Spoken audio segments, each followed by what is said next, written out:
नमस्कार दोस्तों, मैं संदीप दुबे आप सभी का स्वागत करता हूं। जैसा कि आपको पता है कि क्या चल रहा है और क्या हो रहा है, ठीक है? तो बहुत लोग अभी मायूस हो गए हैं आयोग की बातें सुन के। यार फिर मैं बार बार आपसे कहता हूं, आयोग की बातों को सुन के आप कभी मायूस ना हो। आपको आयोग से परीक्षा करवानी है, ना कि जो है आयोग जो बोल दे कि भैया हम नहीं कर रहे। यार वो तो पहले से नहीं करने वाला था, ये तो सबको पता, तभी तो इतना भटक रहे हो ना। अगर आयोग ही आपके पक्षधार होता, आपके पक्ष में फैसला करना चाहता, तो आप क्यों भटक रहे होते, या क्यों कोर्ट केस होता, या क्यों हम लोग धरना प्रदर्शन कर रहे होते। तो ये कहना कि जो है आयोग ने संतोषजनक जवाब नहीं दिया, तो आप ये जनो समझ लो कि संतोषजनक जवाब देने से भी कोई मतलब नहीं है। अगर आयोग कह देता कि 1 महीना बाद हम परीक्षा, कह दिया 28 दिन बाद सिलेबस जारी कर दें, और नहीं किया तो समझना मेरी बात। तो नहीं किया तो क्या, तब संतोषजनक वो कहते 1 महीने परीक्षा करा देंगे, तो वो संतोषजनक जवाब है। जब तक कुछ चीज़ें रिटर्न आ ना जाए ऑफिशियल, तब तक आप नहीं कह सकते कि वो संतोषजनक जवाब है कि नहीं। और बात संतोषजनक जवाब की नहीं, मेरी बात समझिए। आज हुआ क्या, आज भीड़ सबकी बहुत ज़्यादा थी, लेकिन अपने में स्टार्टिंग में 5 से 6 बच्चे थे, ठीक है? 12-1 बजे तक सब लोग आए, 7-8-10 लोग हो मैक्सिमम, 8 से 7-8 लोग हो गए। और जब हम लोग अंदर से बाहर आ चुके थे, तो क्या होता है, आज हम लोग जाते हैं, आप देखिए हम लोगों की कोशिशों का कमाल कि इतनी भीड़ होने के बावजूद अगर सबसे पहला आयोग के अंदर रिप्रेजेंटेशन हुआ, तो जूनियर इंजीनियर क्या हुआ, ये सिर्फ हम लोगों की टीम और हम लोगों की सोच का नतीजा था। कि हम लोग जब एंट्री करते हैं, हम लोग इस सिचुएशन पे बैठते हैं कि अगर बात पहले उठे, तो सबसे पहले जूनियर इंजीनियर की उठी, और वो उठी। और काफ़ी देर मुझसे और दिनेश सर से, मतलब दिनेश परीक्षा नियंत्रक की बात कर रहा हूँ, काफ़ी देर तक आर्ग्यूमेंट हुआ। और उन्होंने कहा और कोई जेई का नहीं बोलेगा, खाली ये बोलेगा, क्योंकि 2 लोग अंदर गए थे, ठीक। उसके बाद उनसे बात हुई, हमने कहा कि सर ये बताइए कि 2016 और 2018 दो परीक्षाएं हैं हमारी, 5 साल हो गए, छठा लग गया, हमारी एक भी परीक्षा नहीं हो पाई है। तो बोल रहे थे कि फिर क्या मैं 5 साल से मैं ही था। मैंने कहा सर 5 साल की बात नहीं है, आप ये बताइए कि अभी तक हम लोग की परीक्षा क्यों नहीं हो पाई है। उनके पास कोई जवाब नहीं था, सोच रहे। फिर हमने कहा सर हमारे में 40,000 स्टूडेंट है, 1,19,000 स्टूडेंट है, अभी तक परीक्षा नहीं करा पाई गई है। और उसके बाद जो है हमारा जो है सिलेबस तक नहीं जारी हुआ। और अब फिर उन्होंने बताया इसमें इतना मैटर फंसा होता है, ईडब्ल्यूएस। हमने कहा सर पिछली बार आए थे, वो भी मैटर हम ही लोगों ने क्लियर कराया है सर। तो गुस्सा आ गए मेरे ऊपर। मैंने कहा, पूछने लगे कहाँ से क्लियर कराए हो आप। सारे पुलिस वाले, सारे सब लोग मुझे देख रहे थे उस समय। आप दिनेश से पूछिएगा, दिनेश सिविल गाथा वाले भाई, डीके सर से, ठीक है, कि क्या कंडीशन थी और कितना बढ़िया रिप्रेजेंटेशन हो रहा था, कितने मतलब उसके पास हम लोगों के इतने पॉइंट रख दे रहे थे ना कि उसके पास जवाब देने के लिए कुछ था ही नहीं, ठीक है। तो उसके बाद जो है कहे कहाँ से आप लोगों ने कराया है। हमने कहा सर कार्मिक विभाग से। दौड़ दौड़ के सर हम ही लोगों ने कराया है, उसको भी हम ही लोग बस गुस्सा आ गया मेरे ऊपर। इसका मतलब आयोग कोई काम ही नहीं कर रहा है, आपको लगता है आयोग बैठा हुआ है। हाँ, हमने कहा सर बैठा हुआ नहीं, हमारी जो है परीक्षा कब तक क्या है, तो कुछ नहीं बोले। उसके बाद कहें कि बहुत फिर ऐसे बहुत कुछ, अब याद सब कुछ नहीं है, लेकिन बहुत देर तक ऐसे ही, कम से कम हमें लग रहा है 5 मिनट तक चलते रहा। फिर उन्होंने कहा ये पुलिस वाले बैठे हुए हैं, सब लोग हैं, अब आप 28 दिन बाद आइएगा, 28 दिन बाद आपका सिलेबस आपका जारी कर दिया जाएगा। परीक्षा के लिए अभी कुछ नहीं बताया उन्होंने, ठीक है। और सिलेबस के लिए 28 दिनों में उन्होंने कहा 2018 का। हमने कहा सर 2018 का सिलेबस तक नहीं जारी हुआ। तो बोल रहे हैं कि किस ब्रांच से हैं आप। हमने कहा सिविल इंजीनियरिंग। तो कहा इंजीनियरिंग का ही आएगा ना। हमने कहा सर 2016 वाले में 50% इंजीनियरिंग है, तो 50% जो है नॉन टेक्निकल है। मैंने 2018 का भरा है, मैंने इसलिए 2016 वहाँ रिप्रेजेंट नहीं किया अपने आप को, कि ऐसा ना हो कि कहते कि जो है जब तुम 16 का तुम्हें पता है तो वही आएगा। तो हमने कहा सर मैं फिर पढ़ूँ क्या, ये बताइए आप। तो बोलता है कि सिलेबस आपका मैं 28 दिनों में पक्का है, जारी करवा दूंगा, ठीक। ये 28 दिनों ने उन्होंने बोला। मैंने कहा चलिए ठीक है, कोई बात नहीं सर, आप जारी इसको करवा दीजिए। मतलब हम लोग कह के निकले, फिर जाने लगे। उसके बाद भी हम लोगों को रास्ते में गेट पे पहुंच गया, फिर रोक दिया उसने, कहा कि सुनो। और उसके बाद बोला कि जो है आपको लग रहा है आयोग काम नहीं कर रहा, आपकी भर्ती पे भी काम हो रहा है, ठीक। ये बात उसने बोली, आप पूछिएगा, इतनी बातें हुई, ठीक है। और फिर हम वहाँ से हम लोग निकल आए। उसके बाद अब कोर्ट का बताते भैया, देखो कोर्ट में क्या हुआ। कोर्ट का मैं आपको अपडेट दिखा देता हूँ, 1 मिनट रुकिए। आयोग की तरफ से 3 वकील आए हुए थे, 3 वकील थे, वीडियो कॉन्फ्रेंसिंग से देख लीजिए। सब लोग कह रहे थे कि भैया जो है वो होने लगा है ऑफलाइन के, तो देख लो भैया, साफ साफ लिखा था matter is taken up to through video conferencing. तो वीडियो कॉन्फ्रेंसिंग के थ्रू ही सुनवाई हुई है, ठीक है ना। आप देख लो। अब उनकी तरफ से भैया कम से कम 3 वकील थे। आप देखो कौन कौन है। CSC गौरव मल्होत्रा, यहाँ पे देखिए आप लिखा होगा, श्री पंकज खरे, फिर एडिशनल सीएससी, फिर गौरव मल्होत्रा, ये सब 2 से 3 लोगों ने उनकी तरफ से रिप्रेजेंट किया।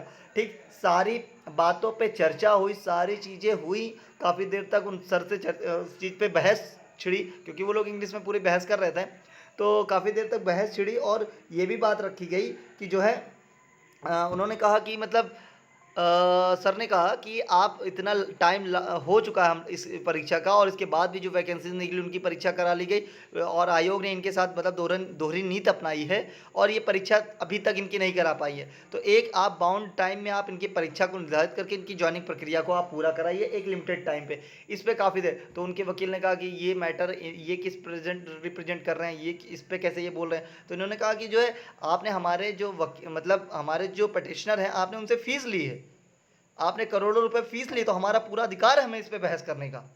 तो उनके वकील शांत होकर उन्होंने कहा सर हमें कम से कम जो है 4 से 5 हफ्ते का समय दे दीजिए, हम इस चीज़ों को वो करते हैं। तो फिर सर ने मना कर दिया, सर ऑलरेडी अगर 4-5 हफ्ते का अगर समय हो जाएगा, 10 तारीख को वो आ जाएगा, क्या नाम है, कैलेंडर में ये परीक्षा तिथि दिसंबर दे देंगे, दिसंबर में आचार संहिता लग जाएगी, हमारे जो पटिशनर है उनकी तो कहानी बन जाएगी ऐसे। तो उन्होंने 7 दिन का, देख लो क्या लिखा हुआ है, काउंसिल रिप्रेजेंटेंट नंबर 2-3 प्रेयर्स, मतलब 2 और 3 जो प्रेयर की गई है, उस प्रेयर में ये कहा गया है, प्रेयर में मैं आपको दिखा दूंगा कि हमारी परीक्षा को एक जो एडवर्टाइजमेंट 28/2016 है और 4/2018 है, मतलब 4/2018, इन दोनों की जो परीक्षाएं नहीं हुई, परीक्षा कराई जाए, प्लस इसको एक लिमिटेड टाइम में, दूसरे में ये लिखा है एक लिमिटेड टाइम में इनकी ज्वाइनिंग प्रक्रिया को संपूर्ण किया जाए। ये चीज़ें हैं वो आपको मैं दिखाऊंगा, ठीक। और इनको जो फ्रेश अपना देना है इस मैटर पर, देखो generate us a week time of seek return instruction in this matter, इसमें जो है इनको करना है, ठीक है, गारंटेड करना है, और इनको जब गारंटेड करके इस पे इनको अपना जवाब देना है। तो अच्छा ऑर्डर निकला है, अपने पक्ष में निकला है। और एक चीज़ याद रखे रहना कि ये जैसे ये कोर्ट केस है, हमने 10 तारीख तक इनको कहा है, सर से हमने कहा सर अगर आप हमारा फाइनल निकलवा देते हैं तो हम 10-20 हज़ार रुपये सर आपको और दे देंगे अपने पास से, ये मैं किसी से लूँगा नहीं, समझना मेरी बात को, ये हम लोग अपनी पास से और कर देंगे अगर ये हमारे पक्ष में 10 तारीख से पहले ही सेकेंड ऑर्डर जो लगेगा, सेकेंड सुनवाई हो, उसी में ऑर्डर रिलीज़ करवा दे। तो भाई लोग अब समझ लो कि आयोग के ऊपर और दबाव पड़ रहा है, और चीज़ें पड़ रही हैं, और वो सहम रहा है, ठीक है ना। और आप ये समझो कि जितनी मेहनत हम लोग की टीम के द्वारा की गई है ना, वो काबिल तारीफ़ है। मैं अपनी तारीफ़ नहीं कर रहा हूँ, लेकिन हमारी टीम की वाकई मेहनत है। और जो रिप्रेजेंटेशन आज दिनेश जी के सामने हुई है, इतनी तगड़ी रिप्रेजेंटेशन थी कि अगर आप लोग उसकी वीडियोग्राफी होती ना, तो आप सुनते तो आपको गर्व फील होता कि हम लोग की टीम में ऐसे लोग हैं जो परीक्षा कराने के लिए इस कदर हैं। अच्छा, एक चीज़ मैं आपको और दिखाना चाहता हूँ, प्रयास कभी छोड़ना नहीं चाहिए। डूबते हुए को तिनके का सहारा, हम लोग डूब चुके थे, ठीक, ये सब चीज़ें हमारे लिए एक तिनका, हम लोग उससे अपने आप को निकाल रहे हैं। तो आपको मैं एक चीज़ और दिखाना चाहता हूँ, आप समझिएगा। ये देखिए, सॉरी, अरे एक मिनट, एक सेकंड, क्या है, बापू भवन में लखनऊ स्थित अपने कार्यालय में विभागीय कार्यों का निष्पादन किया तथा आए हुए लोगों से मिलकर उनकी समस्याओं को सुनकर संबंधित अधिकारियों को निस्तारण के लिए निर्देश दिए। समझ रहे हो ये क्या मैटर है, चुनाव आ रहा है, अब आप भैया आप लोग जितने भी क्षेत्र के मंत्री हैं उनसे इनको फ़ोन करवाओ, और फ़ोन करवा के ये कहवाओ कि इस परीक्षा को आप पहले करो। समझ लो कि भाई मंत्री सुन रहा है, अगर आपकी परीक्षा कोई करा सकता है कोर्ट केस, और बीजेपी के बड़े मंत्री स्वतंत्र देव सिंह, और आप बोल सकते हो स्वतंत्र देव सिंह प्लस जो है आपके वो मुख्यमंत्री योगी आदित्यनाथ, और जितने लोग से फ़ोन करा सकते हो वो कराओ।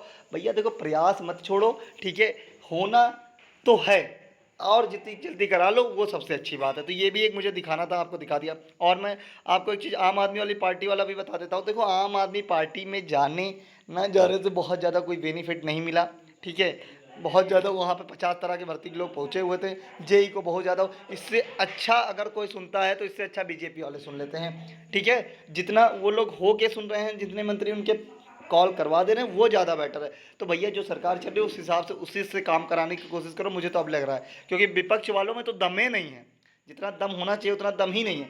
जूनियर इंजीनियर की भर्ती को मतलब उन लोग मजाक समझ रखे हैं, ठीक है। तो संबंधित विभागीय जो हमारे मंत्री हैं उनसे पीछे पड़ा जाए, थोड़ा उनसे भी करवाया जाए, और कोर्ट केस चल रहा है और जल्द ही सफलता मिलेगी, परेशान होने की जरूरत नहीं है। और ये भी समझ लीजिएगा कि आयोग के चक्कर में ना पड़ो। और एक चीज़, मेन बात ये बताना था कि देखो सब लोग धरना धरना कह रहे थे ना, अगर आप धरना देते भी ना इतनी बड़ी तब भी यही चीज़ होता, अंदर ले जाके लॉलीपॉप पकड़ा देता। तो धरने के लिए आगे जैसी व्यवस्था होगी बताई जाएगी। फिलहाल के लिए अभी के लिए यही अपडेट है। अब 4-5 दिन इंतजार करो कि जब वो अपना रिटर्न में क्या लिख के देते हैं भैया। अब कोर्ट केस पे ज़्यादा डिपेंड हो जाओ और मंत्रियों से कॉल और योगी से मिलने का तरीका, तो ये सब चीज़ें निकालते हैं और जल्दी से जल्दी अपने एग्ज़ाम को करवाते हैं। ठीक है, इसी के साथ इस वीडियो को समाप्त करता हूँ। अगर कोई आपकी इंक्वायरी होगी, कुछ भी होगी, तो आप कमेंट में डाल देना, मैं उसका आपको जवाब दे दूंगा। ठीक है, इसी के साथ इस वीडियो को समाप्त करते हैं। धन्यवाद।